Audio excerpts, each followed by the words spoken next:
Une semaine après sa défaite, Baki a enfin brisé le silence, et ses mots en disent long sur son état d'esprit. Oui, on va le reprendre directement. Maintenant, à froid, j'avoue que j'ai sous-estimé mon adversaire. Il est venu pour faire le combat de sa vie et je n'aurais pas dû combattre avec une rupture des ligaments croisés. Cette surconfiance m'a coûté le combat, mais je ne regrette rien.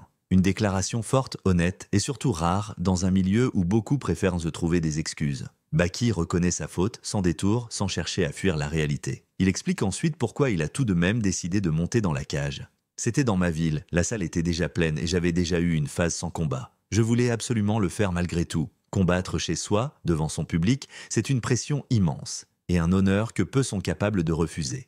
Mais cette fois, cette fierté lui a coûté cher. Malgré la douleur, Baki garde la tête haute.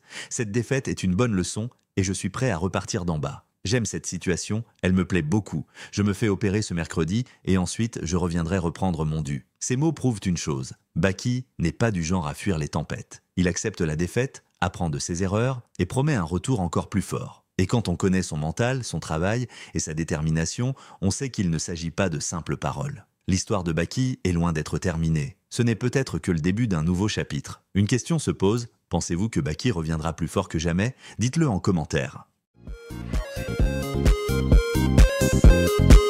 Hey, Junkie.